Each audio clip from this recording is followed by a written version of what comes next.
Que a paz e a graça de nosso Senhor Jesus Cristo esteja com você, meu querido irmão, minha querida irmã.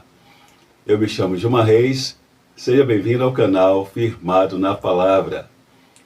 E hoje, continuando o estudo sobre a Santíssima Trindade, nós estaremos abordando a pessoa do Deus Pai.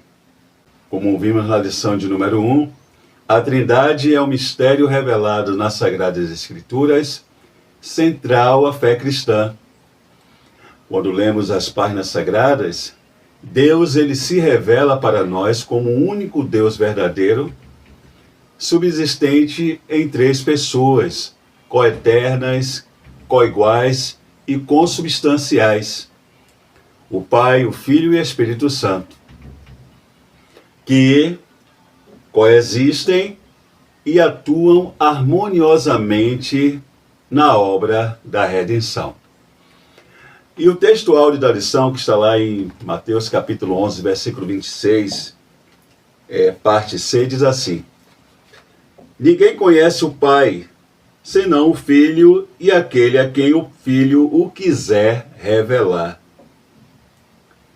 Devido à sua íntima comunhão com o Pai, Jesus, o Filho de Deus, coeterno, coigual e consubstancial com o Pai, é quem pode nos dar a revelação perfeita de Deus Pai. É por isso que não há como nós termos um conhecimento do Pai Celestial e intimidade com Ele, se não for por intermédio do seu Filho Jesus. É interessante que o versículo ainda diz, o versículo em Mateus capítulo 11, versículo 27, parte C, que é o textual da lição, diz que ninguém conhece o Pai, senão o Filho, e aquele a quem o Filho o quiser revelar. Isso porque essa revelação não é fruto do conhecimento humano, não é mérito do conhecimento humano, mas sim da escolha e da revelação do Filho, que é um ato de graça alcançado pelos humildes de coração. Aqueles que são arrogantes, autossuficientes, presunçosos, não têm como alcançar o conhecimento perfeito do Pai Celestial. E a verdade prática da lição, ela diz assim: conhecemos a identidade, os atributos e a glória do Deus Pai por meio da revelação de Cristo e da ação do Espírito Santo. Quando a Bíblia afirma que Jesus é a imagem do Deus invisível, ela não está afirmando isso em termos físicos, não. Afinal, Deus ele é Espírito.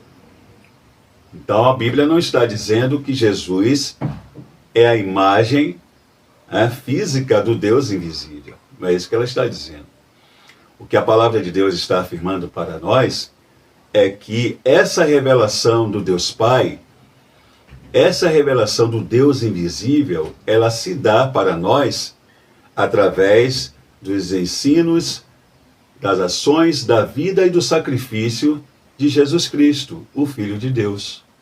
Porque desse modo, o caráter, o amor e a vontade de Deus o Pai são plenamente revelados à humanidade.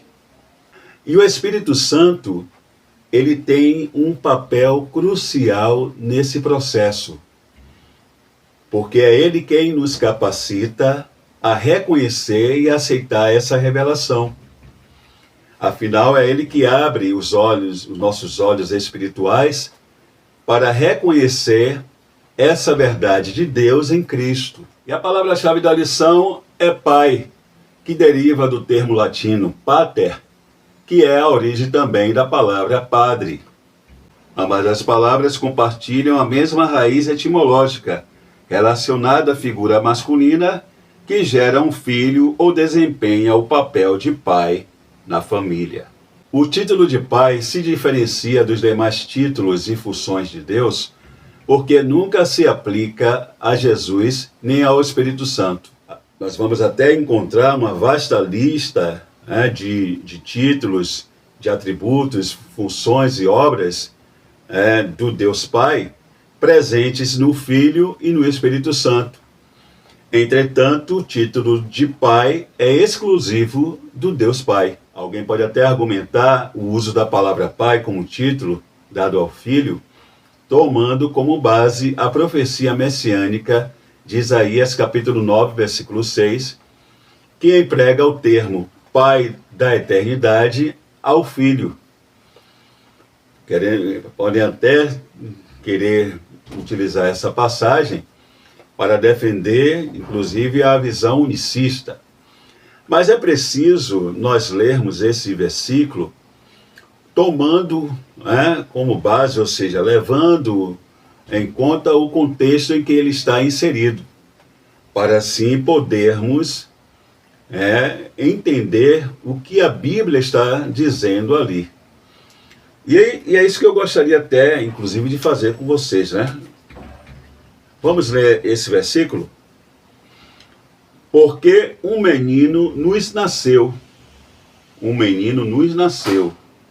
um filho se nos deu, e o principado está sobre os seus ombros. E o seu nome será Maravilhoso, Conselheiro, Deus Forte, Pai da Eternidade, Príncipe da Paz.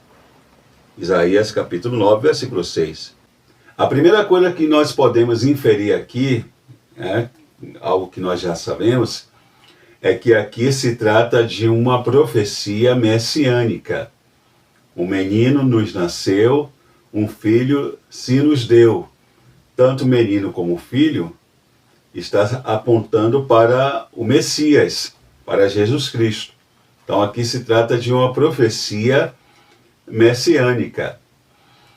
Portanto, todo esse versículo está relacionando Jesus Cristo com o seu povo,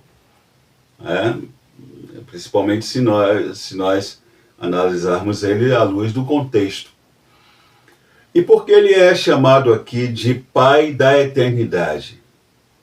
Ele é chamado aqui de Pai da Eternidade não pelo fato dele ser o Deus Pai, porque ele não é o Deus Pai. Apesar de possuir, de compartilhar da mesma natureza divina, ele não é o Deus Pai. Jesus Cristo ele é chamado de Pai da Eternidade aqui porque ele é a fonte de vida eterna. Ou seja, da mesma forma como o nosso Pai Celestial ele provisiona todas as coisas para os seus filhos, Jesus, o Messias, aquele que haveria de vir, de nascer, ele, através da sua morte, do seu sacrifício na cruz do Calvário, sepultamento e ressurreição, iria provisionar para o seu povo vida eterna. Então, por isso ele será chamado Pai da Eternidade, porque ele irá provisionar para nós vida eterna. Ele irá conceder para nós vida eterna. Então, por isso que aqui ele é chamado, nesse caso aqui, ele é chamado de Pai da Eternidade, porque ele é a fonte de vida eterna. Ele iria conceder, como ele concede, vida eterna a todos aqueles que o recebem como seu Senhor e Salvador pessoal. Então, por isso que aqui ele é chamado de Pai da Eternidade. E o texto bíblico em classe está em duas perícopes. A primeira, Mateus capítulo 11, versículo 25 a 27, e a segunda, João capítulo 14, dos versos 6 a 11. No tópico 1 da lição, nós temos a identidade de Deus, o Pai. E no subtópico 1, o Pai é o único Deus verdadeiro. E como nós vimos na semana passada, na lição de número 1, em Deuteronômio capítulo 6, versículo 4, a unicidade de Deus, ela é afirmada na confissão de fé de Israel, conhecida como Shema Israel, onde nós temos lá, ouve Israel, o Senhor nosso Deus é o único Senhor. Aqui nós temos uma proclamação enfática do monoteísmo bíblico, que destaca Yahvé como Deus único, incomparável, absoluto e singular. Entretanto, esse Deus que é transcendente também é imanente, pessoal e relacional, e se revela progressivamente nas Sagradas Escrituras como Deus amoroso. O que nós vamos verificar tanto no Antigo como no Novo Testamento.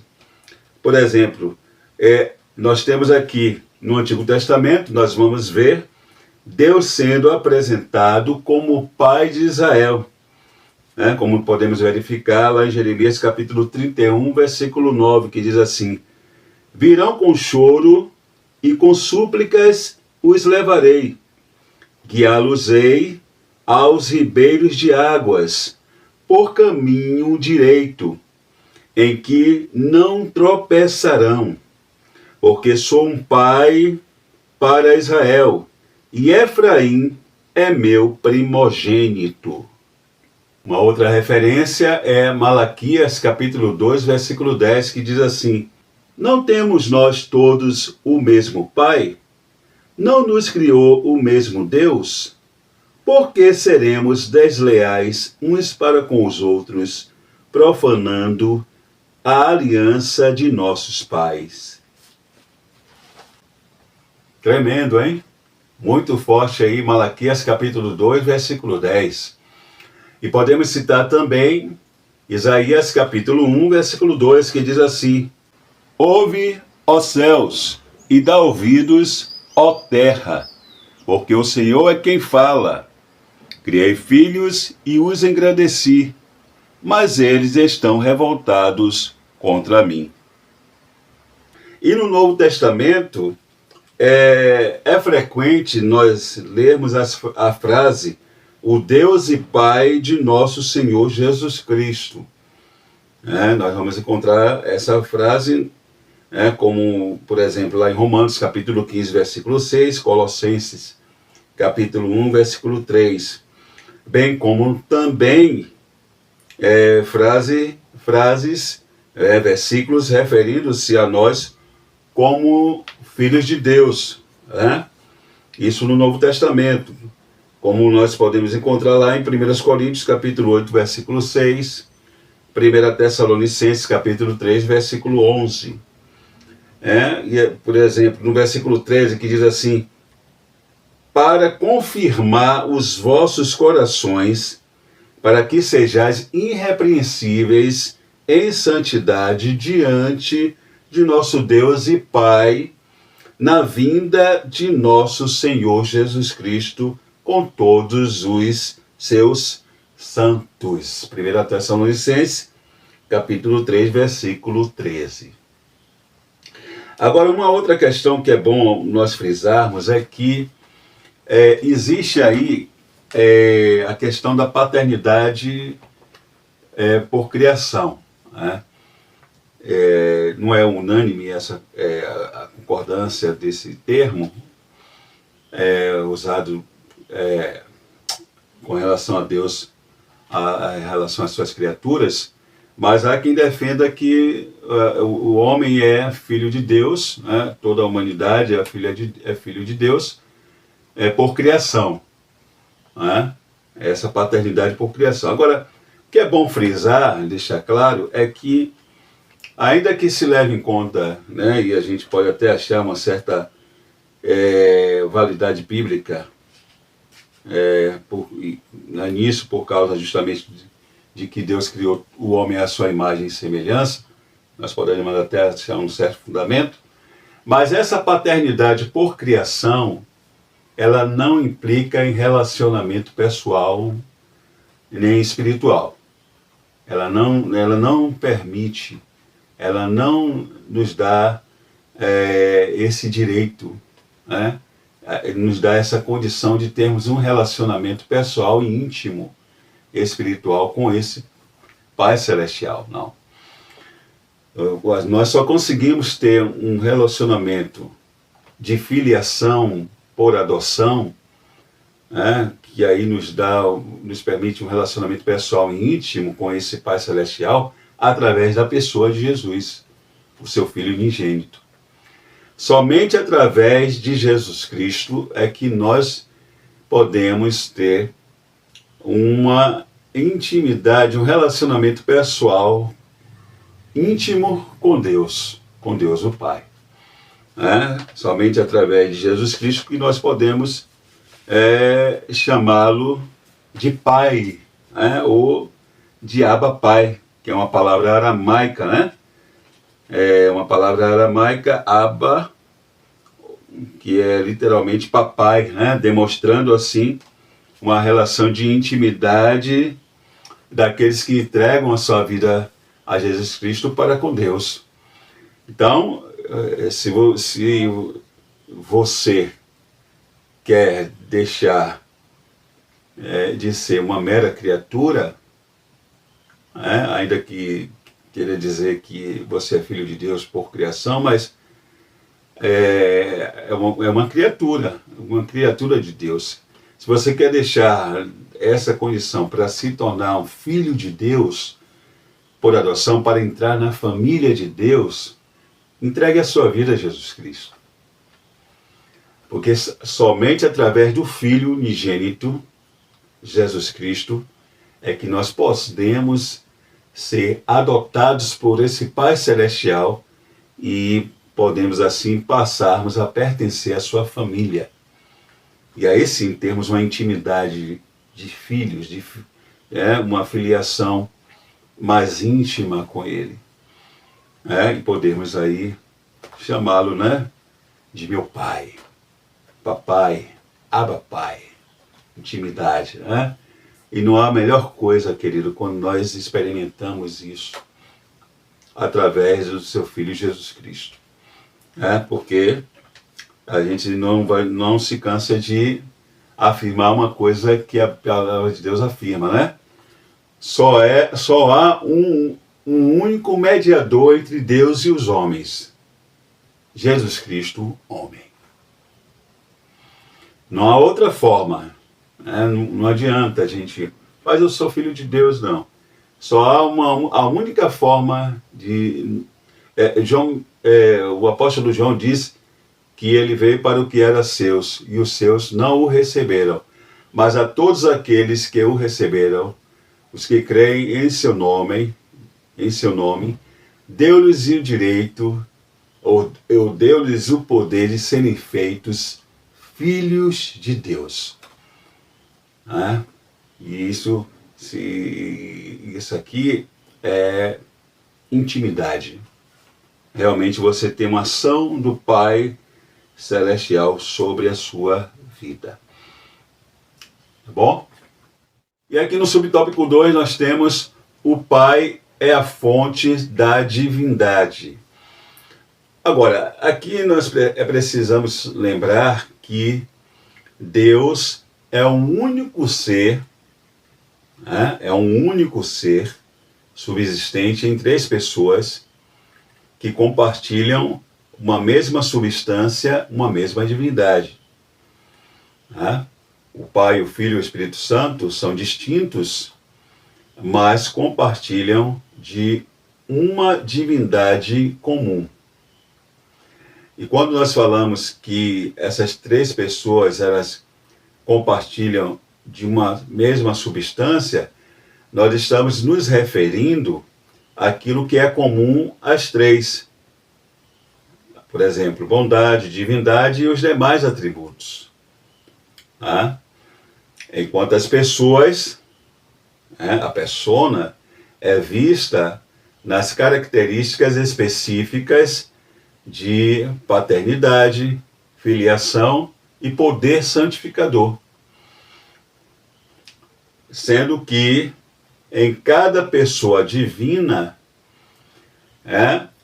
a essência do Deus único é plenamente manifestada. Portanto, a divindade, ou seja, a essência ou natureza divina, ela não procede do Pai em virtude de uma superioridade ontológica, não.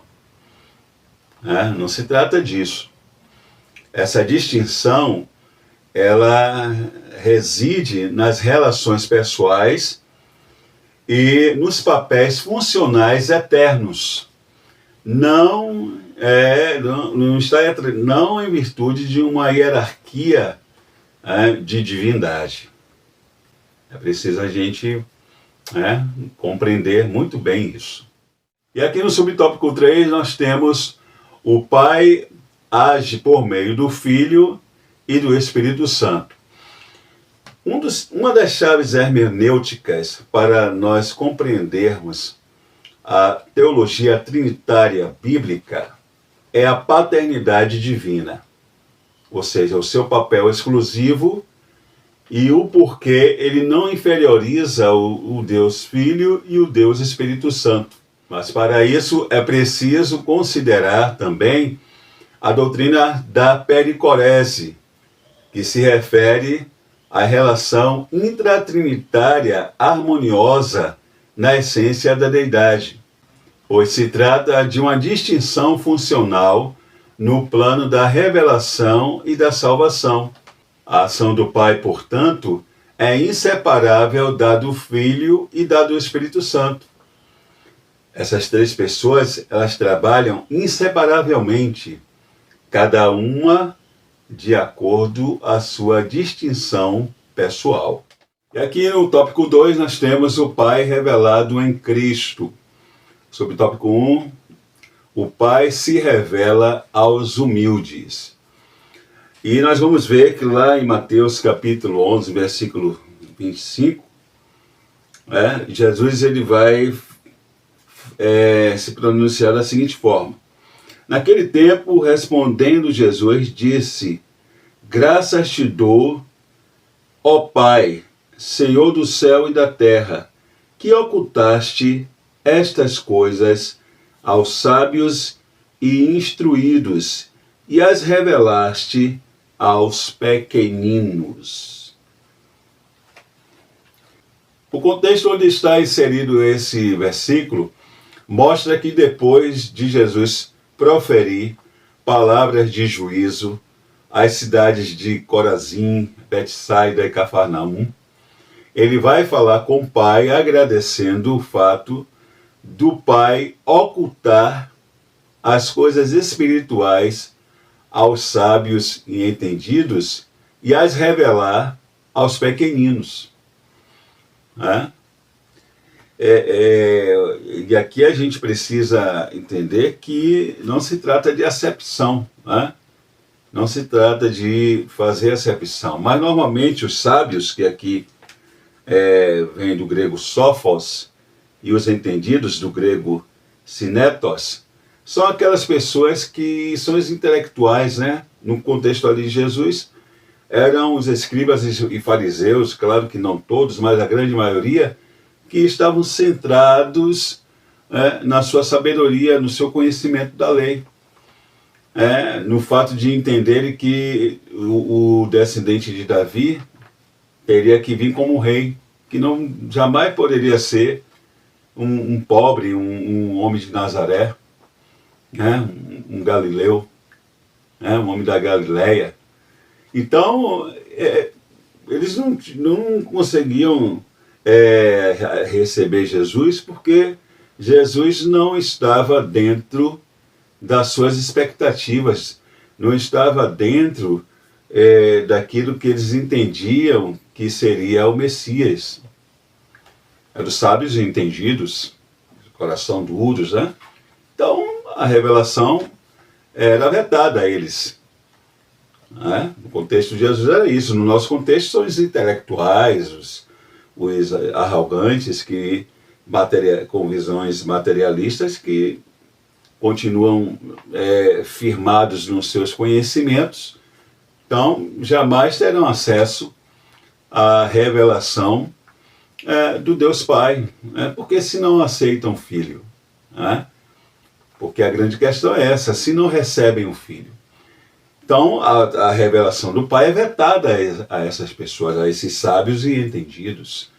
Os humildes, os pequeninos, são justamente os humildes, aqueles que, no contexto de Jesus, aqueles que quando ouviam a pregação de Jesus, olhavam para si, enxergavam a sua pequenez, o seu estado de pecador, enxergavam o seu estado de miséria, e de que necessitavam de um Salvador, e olhavam para Jesus, principalmente por causa dos sinais, que Jesus fazia, os milagres, que eram os sinais messiânicos, e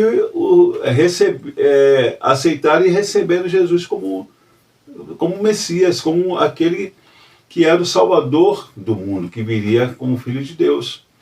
Então, para esses, as coisas espirituais, as revelações sobre o Pai, sobre o plano de redenção, sobre a revelação cada vez mais sobre o Filho, era concedida. Era concedida. As palavras do Filho chegavam, encontravam guarida no coração, e os olhos espirituais dessas pessoas eram abertos. E eles receberam Jesus como Messias e adentraram ao reino. Então, não se trata de acepção, se trata da própria pessoa com seu coração endurecido. Isso confirma, inclusive, o princípio bíblico que diz que Deus resiste aos soberbos e dá graça aos humildes, como está lá em Tiago capítulo 4, versículo 6. Porque só pode, como nós já falamos no início da lição, o conhecimento do Deus Pai só pode ser conseguido através do Filho. Se nós entregamos a nossa vida a Jesus Cristo, o Filho de Deus, e deixamos que Ele seja Senhor da nossa vida, passamos a ter um relacionamento com Ele, automaticamente teremos um relacionamento também com o Pai. Então, a ocultação se dá nesse sentido, devido a corações endurecidos. E aqui no subtópico 2, o Pai se faz conhecer pelo Filho, que é o que nós já estamos falando, para que nós conhecermos o Pai, a gente precisa ter um relacionamento com o Filho. O Filho precisa se tornar Senhor da nossa vida, A gente não vai se deter aqui, porque é o que nós já falamos lá no início da lição, é o que nós acabamos de falar aí no subtópico 1,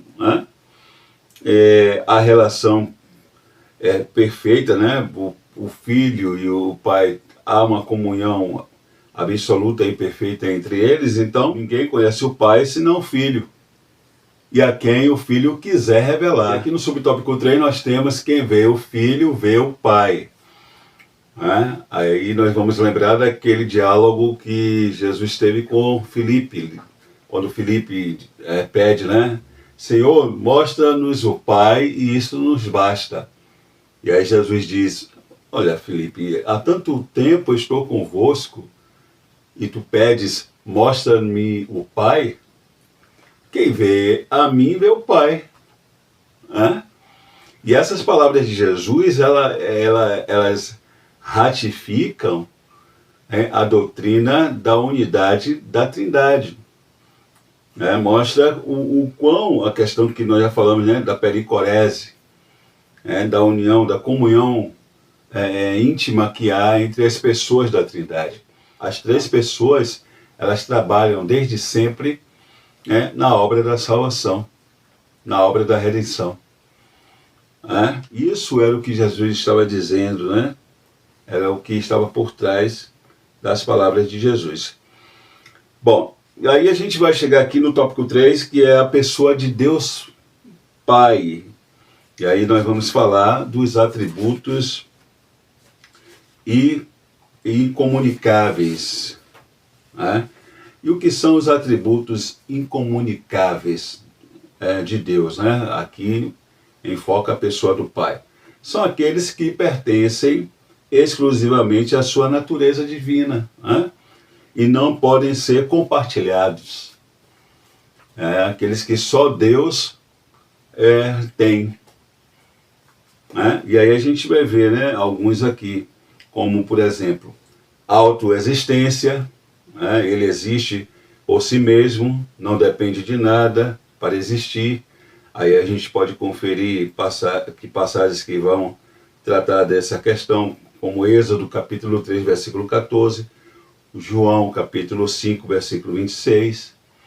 Aí nós temos a eternidade, né? Ele é atemporal, não tem começo nem fim. Né? Deus não tem começo nem fim. Ele é incriado, né? Ele é incriado, não está limitado pelo tempo e espaço. Aí você pode conferir isso lá em Salmos capítulo 90, versículo 2, Isaías capítulo 57, versículo 15. Imutabilidade, né? Ele é Deus, não muda. Né? Ele é sempre o mesmo em todo tempo. Malaquias capítulo 3, versículo 6, Tiago capítulo 1, versículo 17. Onipotência, né? Deus é todo poderoso e nada pode frustrar seus planos e desígnios.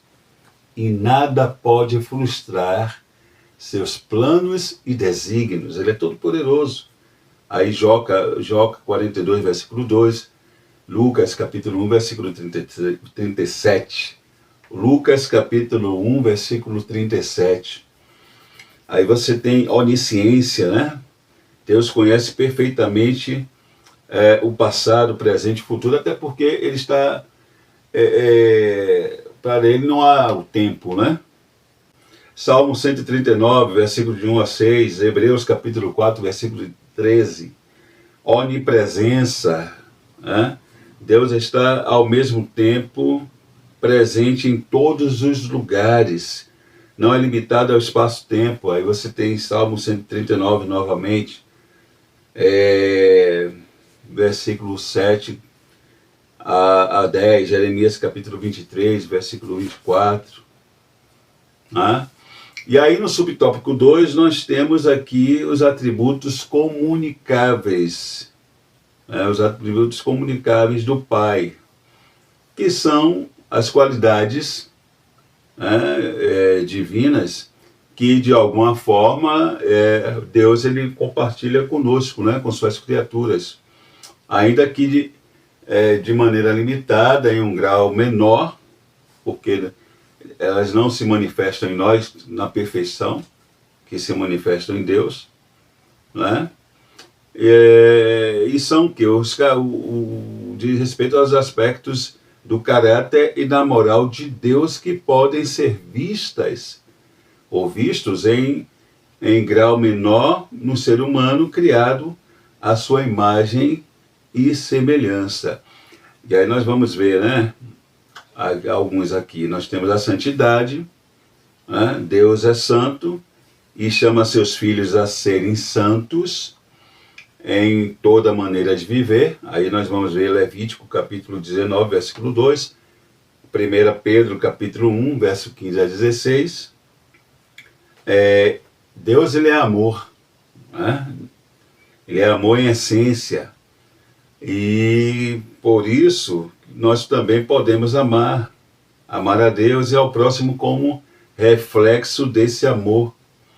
Aí nós temos lá Mateus capítulo 22, versículo 33 a 39, 1 João capítulo 4, versículo 8.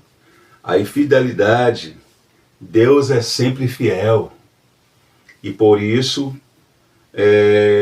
como seus filhos, nós somos desafiados a sermos fiéis, né? Aí tem lá 2 Timóteo capítulo 2, versículo 13, Apocalipse capítulo 2, versículo 10. Aí bondade, Deus ele é bom em todo tempo, e somos exortados a agir com bondade né, em nossa conduta diária. Né? Salmo 100, versículo 5, Gálatas capítulo 5, versículo 22. Né? Então, esses são os atributos incomunicáveis e comunicáveis de Deus Pai. Aqui no subtópico 3 nós temos os nomes que revelam o Pai. Né? Os nomes que revelam o Deus Pai, que não se tratam apenas, né, de sua identificação, mas revelam sua natureza, obras e virtudes, como o salmista afirma lá em Salmos capítulo 3, versículo 10. O salmista vai dizer assim: em ti, pois, confiam os que conhecem o teu nome, porque tu, Senhor, não desamparará os que te buscam. E aqui nós vamos ver alguns desses nomes, né, que revelam o Pai. Por exemplo, nós vamos começar com Elohim, que expressa a grandeza do Deus Criador. Elohim, na verdade, podemos dizer que é o nome da Trindade, né? Como nós explicamos na aula passada, Elohim está no plural, ao passo que o verbo criar, bara, está no singular, e isso aponta para uma pluralidade, né? Então, Elohim, apesar de estar no plural, ele reafirma o monoteísmo bíblico e alude também à pluralidade da Trindade. Aí você tem El Shaddai, que é o Deus Todo-Poderoso, e foi assim que ele se apresentou aos patriarcas. Aí tem lá Gênesis capítulo 17, versículo 1, Êxodo capítulo 6, versículo 3, Salmos capítulo 91, verso de 1 a 2. Aí El Elyon, Deus Altíssimo, que enfatiza a força, soberania e supremacia de Deus. Enfatiza a força, soberania e supremacia de Deus. Aí você tem lá Gênesis 14, versículo 19. Aí você tem El Olam, que é Deus eterno, que aponta para a imutabilidade de Deus. Gênesis capítulo 21, versículo 33. Aí El Roi, Deus que vê, aponta para a sua onisciência. Aí a serva Agar o chamou assim, quando Deus falou com ela no deserto. Está lá em Gênesis capítulo 16, verso de 13 a 14. Aí Adonai e Kyrios. Adonai em hebraico significa Senhor, ou mestre, que tem o seu correspondente no grego, que é Kyrios, utilizado para expressar a autoridade suprema e domínio absoluto de Deus sobre todas as coisas. Ele é Senhor sobre todas as coisas. Adonai no hebraico e Kyrios no grego, né? Com frequência na literatura judaica é usado como um substituto do tetragrama, que vai aparecer aí para vocês lembrarem. Na Septuaginta, a sua tradição, como nós já falamos, está como Kyrios. E aí nós temos também justamente o tetragrama, né? Esse tetragrama que é impronunciável, que é o nome com que eu sou, né? É o tetragrama transliterado como Yahvé, né? Que é o nome pessoal de Deus revelado no episódio ali da sarça ardente a Moisés, lá em Êxodo capítulo 3, versículo 14. Yahvé não é apenas aquele que existe, mas aquele que é por si mesmo. Em sua forma verbal, está relacionado ao verbo raya. Rayar, que é o ser, aquele verbo nefesh raya, lembra? alma vivente, lembra lá? Como nós estudamos no trimestre passado, Nefesh Hayah. Então aqui está ligado ao verbo Hayah, que é o ser, e indica um Deus que foi, que é e sempre será. Aleluia, né? Glória a Deus. Não tem como a gente não glorificar, né? Mesmo sendo uma aula, né? Porque esse Deus, ele é tremendo. Esse Deus, ele é tremendo. E chegando aqui, finalmente, na conclusão da lição, o comentarista vai dizer assim: a doutrina bíblica da Santíssima Trindade é a revelação concreta da vida divina compartilhada entre o Pai, o Filho e o Espírito Santo. Né? Nessa lição vimos que o Deus, o Pai, é o Deus verdadeiro, eterno e soberano, revelado plenamente em Cristo. Ele é o autor da criação, o planejador da redenção e o sustentador da vida. Né? Conhecer o Pai por meio do Filho é a essência da vida eterna. Né? Como o próprio Jesus, né? Na sua oração sacerdotal, lá em João capítulo 17, versículo 3, ele diz, né? A vida eterna é essa, que te conheçam como um único Deus verdadeiro e a Jesus Cristo, né? Quem enviaste. Essa verdade desperte em nós o desejo sincero de conhecer, olha aí, de se relacionar, de amar e obedecer ao Pai, que em Cristo nos adotou como filhos. Está vendo? Novamente, a adoção como filhos de Deus só por intermédio de Jesus Cristo, o Filho unigênito de Deus. Né? Tá bom, queridos, chegamos aí a mais final de um vídeo, né, de uma lição. Essa foi a lição de número 2.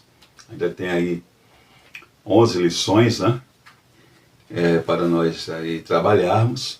Mas é bênção, cada vez que nós nos debruçamos nesses temas que são corriqueiros não, né, recorrentes, né, por vezes a gente está sempre estudando sobre ele. Há quem diga que não, mas não há mais nada para aprender. Ah, sim, a palavra de Deus é inesgotável, e nós estamos tratando de Deus, né?